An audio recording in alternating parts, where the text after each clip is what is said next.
Olá a todos! Primeiramente, nós gostaríamos de nos apresentar. Nós somos discentes da Universidade Virtual do Estado de São Paulo, Polo Lorena. Somos alunos do eixo de licenciatura. Nesse semestre, nós somos desafiados, através da disciplina Projeto Integrador, a diligenciarmos na nossa comunidade e procurarmos implementar mecanismos para estimular a educação. Após discussões e debates feitos pelo grupo, o tema escolhido foi Brinquedos e Brincadeiras, o lúdico, como mecanismo de educação inclusiva. O nosso objetivo, então, primeiro foi averiguar qual escola possuía um alto índice de alunos matriculados sob o regime de educação especial, ou seja, educação voltada para aquelas crianças que possuem algum tipo de deficiência. No nosso trabalho, essa deficiência ela foi voltada muito mais para as inaptidões motoras, visuais e da fala. Uma vez encontrado o estabelecimento destinado, nós começamos a implementação propriamente dita do projeto, ou seja, utilizar brinquedos e brincadeiras para que se estimulasse um senso empático nos alunos e eles compreendessem que eles podem sim ser sujeito ativo nesse papel de educação inclusiva, que eles não precisam ser conduzidos pela escola ou por outros membros da comunidade para fazerem a diferença. A primeira etapa do nosso projeto ela consistiu em uma exposição sobre o tema. Indo até 2 salas na comunidade escolhida, nós apresentamos o projeto através de slides, através de discursos, através de curtas-metragens, trailers e vídeos. Em um primeiro momento, nós percebemos que as crianças elas não reagiram com tanto entusiasmo assim aos slides. A professora da disciplina de protagonismo, que foi a matéria na qual utilizamos para a implementação do projeto, nos contou das dificuldades de interpretação de muitos alunos. Porém, quando utilizamos os recursos de mídia, principalmente os curtas-metragens e os trailers, aquela barreira que havia se iniciado, ela se dissipou. Todos os alunos eles começaram a participar ativamente do projeto, ou seja, eles começaram a questionar, a perguntar sobre o tema, a se interessar sobre as dificuldades reportadas nessa exposição. Inclusive, ouvimos relatos de diversos alunos partilhando dificuldades vivenciadas por membros da família, parentes, amigos, pessoas próximas que enfrentavam algum tipo de inaptidão, seja na locomoção, seja na parte visual ou na fala. Muitos, inclusive, reportaram outros tipos de deficiência, como a intelectual, que, embora não seja tema desse trabalho especificamente, ela não pode ser ignorada, especialmente no âmbito escolar. Em um segundo momento, numa segunda visita à comunidade, o nosso objetivo foi nos aproximarmos ainda mais das crianças. E aproveitando de um projeto já implementado pela escola, os membros, os discentes da Univesp, o nosso grupo, ele se juntou aos demais alunos para poder mostrar a pluralidade, colando imagens plurais em volta de uma árvore, conhecida como Árvore da Vida.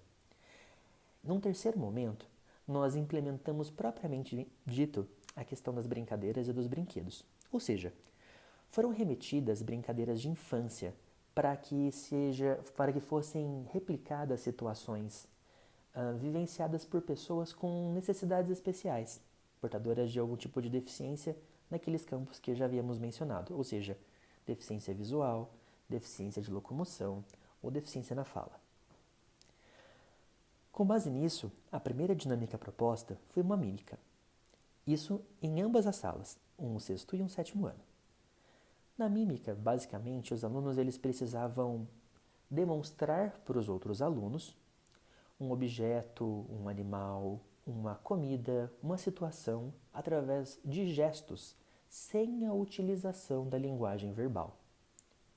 Os alunos, em diversos momentos, na colheita de informações após, mediante roda e conversa, nos reportaram que foi extremamente difícil gesticular elementos simples como frutas que seria facilmente verbalizado.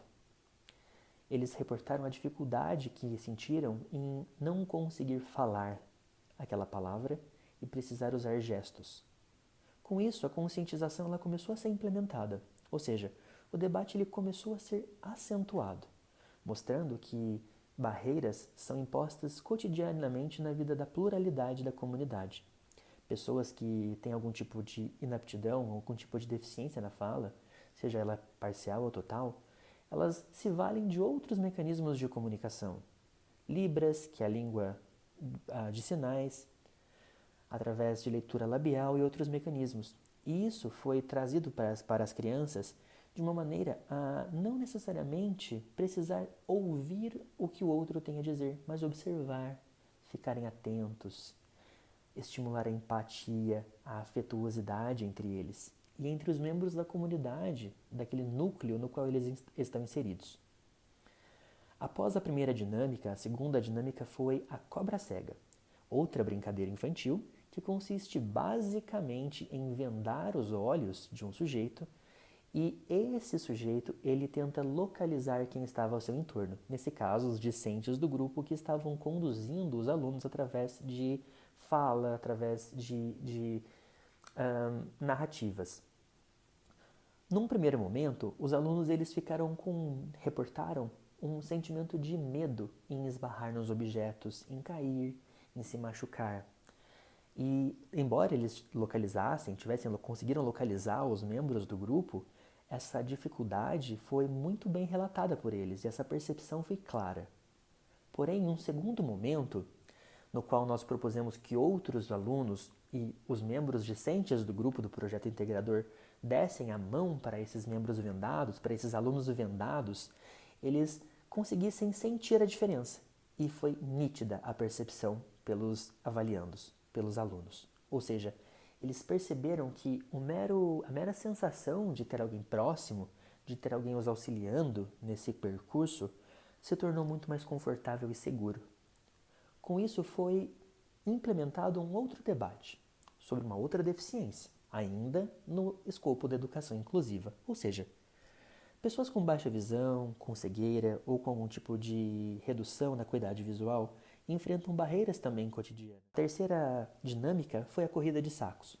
Através de uma competição entre alunos, utilizando sacos de estopa, propôs-se uma corrida entre membros de um ponto a outro estipulado pelos discentes do projeto integrador. Inicialmente, percebemos que os alunos eles responderam, de certa maneira, apenas à competição. Ficou de lado, ficou segregado um pouco a mensagem subliminar que pretendia se passar. Muitos deles viam aquela brincadeira, aquela dinâmica, como uma mera vitória de quem era mais rápido. Mas no trajeto, após e durante a realização da dinâmica, percebeu-se o quão difícil era se locomover com algum tipo de inabilidade motora, nesse caso direcionada às pernas. Com base nisso, após a implementação da dinâmica, os alunos eles reportaram como foi difícil esse percurso. Muitos deles, inclusive, embora não tenham se machucado, porque houve todo um cuidado para isso, acabaram tropeçando, acabaram se esbarrando uns nos outros. Eles viram quão desafiador é esse projeto, é esse processo vivenciado pelas pessoas com algum tipo de inaptidão, nesse caso mais específico, voltado para a locomoção. Após a implementação de todas as dinâmicas e durante as rodas de conversa, durante todas as etapas, os alunos eles se demonstraram atentos, se demonstraram participativos, se demonstraram, na grande maioria, muito presentes e entenderam a importância da atividade, ou seja, de serem sujeitos ativos para que as diferenças sejam feitas. Olhar para o próximo com empatia, olhar para o próximo com algum tipo de afeto, algum tipo de olhar com atenção, com zelo. E mais do que isso, conscientiza-se a questão das políticas públicas, né? O Estado como membro sujeito ativo de fornecimento dessas garantias, dessas questões para as crianças, para a escola principalmente, desse fomento da educação inclusiva. E embora haja, e talvez haverá nos próximos anos, dificuldades enfrentadas com essa questão das políticas públicas, mostrou-se de maneira lúdica, de maneira leve, de maneira descontraída, que não necessariamente as políticas públicas elas são o único recurso capaz de implementar a educação inclusiva. os próprios alunos, a própria comunidade, a própria escola, como cada um como sujeito ativo no seu próprio escopo, no seu próprio ramo, na sua própria área, na sua própria situação, podem auxiliar e contribuir para que a educação seja distribuída de maneira equitativa, de maneira uniforme, plural. O ganho com a comunidade e para os membros que implementaram o projeto foi perceptível. Discussões, propostas, relatos, situações, todos esses comentários e esses resultados foram perceptíveis, inclusive pelo feedback da própria professora que ministrou a disciplina de protagonismo. Protagonismo aula essa que foi escolhida para que a disciplina, o projeto fosse implementado. Justamente porque os alunos eles são protagonistas nesse projeto. Eles são olhados como sujeitos ativos que precisam e merecem ser. Nós gostaríamos de agradecer a todos que assistiram à nossa pequena demonstração e esperamos que tenham crescido e evoluído com a nossa proposta, assim como os alunos escolhidos. Esperamos que eles tenham crescido e evoluído. Muito obrigado.